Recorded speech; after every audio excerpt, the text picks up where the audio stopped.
G'day everyone, welcome to the channel and thank you for joining me in St. Petersburg.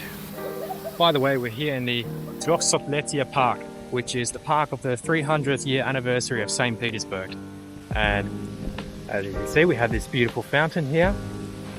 We have the Lachta Tower, or the Lachta Center there, which is the most northern skyscraper in the world because it's the closest to the North Pole. And it is the second largest tower in Europe and in Russia. And on the other side, we have the Gazprom Arena, and in between, we have this lovely little beach here. And this is another thing I didn't expect to see here in St. Petersburg. I thought that there might be rocks up on the embankments or something like that, but I didn't expect there to be a shore with sand like that. In this video, I just wanted to give my thoughts after 1 month of being here in Russia, the things that stand out to me the most, and maybe the things that people might not be aware of about Russia if they come from Australia, for example, or maybe even some other Western countries in particular. You know, there's this stereotype about Russia that it's underdeveloped, there's crime, they're really silly stereotypes. What are the things that they think that, you know, that there's no economy here, that there aren't services here, that all they have are resources and military, and well, it's certainly not the case. So one thing I can say for certain is that I feel very safe here. I don't worry about where I'm going to go. I don't worry about any crime. I don't see any crime. I don't see any homelessness.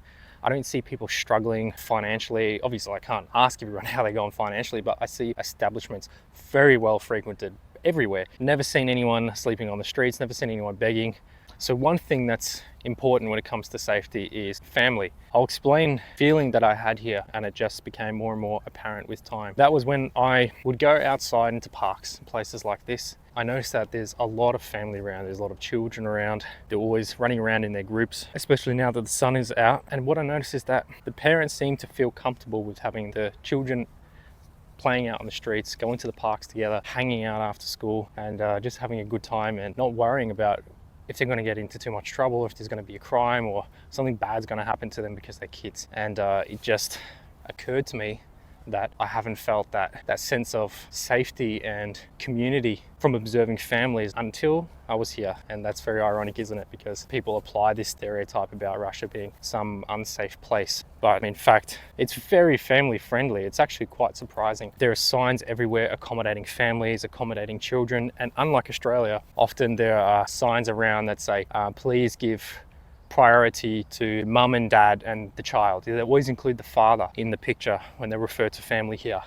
You don't see that very often in Australia, not from memory anyway. And it's not just about the rules that are in place to accommodate family, it's also the sentiment of the people when it comes to there being children, young children, babies in particular. For example, if you would go onto the bus and it's very full, and you know, often it can be full, and there are these little sections just by the middle door on the bus where you can put the strollers for carrying around the babies, and everyone will move for you. You come in and you very rarely see anyone who gets onto the bus and they need to ask someone to move in order to go there with their stroller. If you've seen other people carrying their child onto the bus as well, someone will get up, even if it's an old lady who's sitting there, they will willingly give up their seat for a young person holding a baby.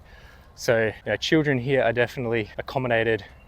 And you even have random babushkas that go up to families with the child in the stroller, and they'll get so excited about it. So, oh, look at this beautiful baby. How old is the baby? You're so beautiful. The baby is beautiful. You're beautiful. The father's beautiful. Beautiful family. God bless you. Have a wonderful day. And I was surprised to see that happen numerous times.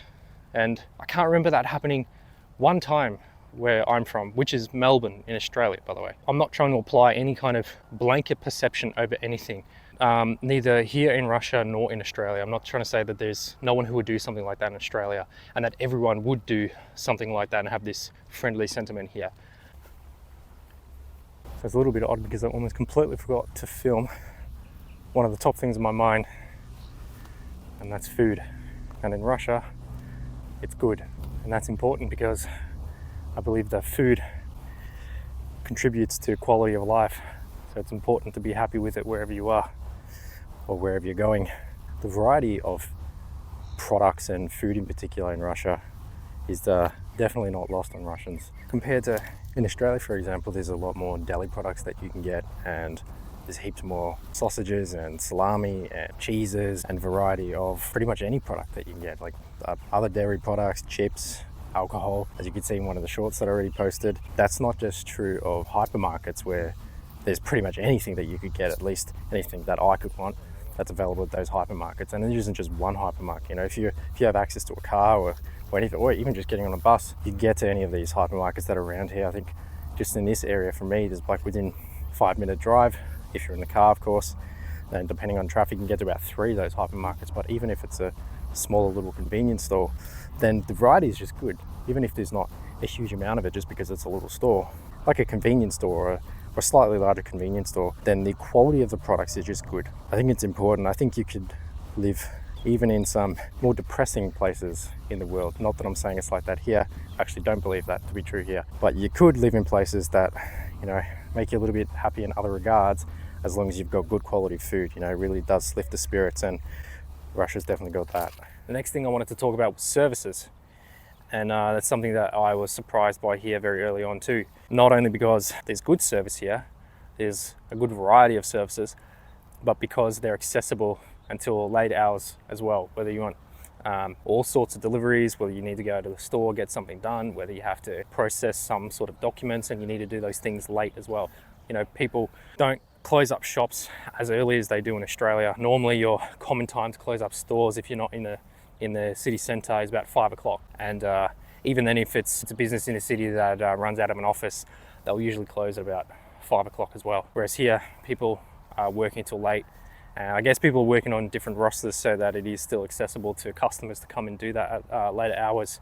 So yeah, was a surprise to me, to my benefit, of course, while being here. And that's something that still leaves a smile on my face when I realize I have to wait until Monday. You know, it's Friday evening and it's 6 p.m. and I think, damn it, I've missed my opportunity. Not only can I still do it on the Friday, not only can I still do it on Saturday or Sunday, but I can do them until late as well on those extra days, and I don't need to wait until Monday.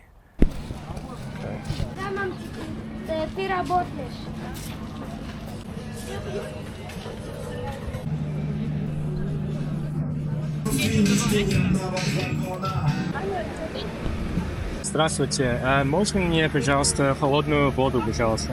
Да. Оценка по рейтингу Сколько это стоит? 120. По карте? Да, пока. Спасибо. Хорошего дня. So language is definitely something that I want to talk about, and how it relates here and what kind of experience it's like coming here as someone who has what I consider just a beginner level of Russian. If you're Westerner going to other countries, usually from what I've seen, they will go to a country where you can get away with speaking English. Take Australians, for example, they'll often go to Bali, so much so that there's even a stereotype about them going to Bali. Or they'll go to Thailand, or they'll go to the US or the UK. You know, it's very popular destinations for them, or they might go to other Western European countries. All countries of which they can get around perfectly fine speaking English and not have to speak anything of other languages there, if they have another language there. Then there are countries where you can't get around so easily speaking English, and I think Russia's one of them, especially compared to those other countries that I mentioned. If you're going to come here, and not only is it going to be harder for you to get around here without speaking Russian, obviously, but you're also not going to enjoy yourself here as much if you don't speak at least a little bit of Russian. It's also in saying that one of those places where if you can just say a few phrases here, not only are you very likely to stand out as a foreigner, which is not a bad thing, but when you do, people are very supportive of that. They're very accommodating and will try to help you out. If you're watching this and you have any motivation to come here and you're thinking about it and maybe you've been putting it off for some time, if you ever make the decision to come here and you don't know at least a little bit of Russian, don't be deterred by it at all. Even if you do come here and you know nothing, you will manage. More so if you're in probably St. Petersburg or Moscow, but nevertheless, I would highly suggest learning some phrases. Everyone can learn some phrases. You know, you can learn a lot of phrases if you want before coming. Just learn some phrases and just practice the pronunciation a little bit, and you'll go a long way here as a tourist at least. So yeah, those are my thoughts after being in Russia for 1 month. And my plan for future videos is to spend a bit more time outside of the city here. You know, Russia's a very big country. There's a lot of cities here. There's a lot of nature here. There's a lot of languages, a lot of cultures. And there's so much of it for anyone to go and explore. And, you know, personally, I can't wait to see more of it. There's heaps there. And, you know, I've been looking at it for so many years and been fascinated by this country for such a long time. And I'm glad that I started making videos. I got this nice little camera to take along with me to film it. And yeah, hopefully people will be interested in that. And if they are, I'll make some more videos. So those are my plans, to see a little bit more around here. But there's so much more that this country has to offer. And it's just exciting to think about which places to even choose and begin to see next. But yeah, thanks for watching if you enjoy it, and I hope you'll continue to join me along the journey, and I'll see you in the next video. Thanks for tuning in.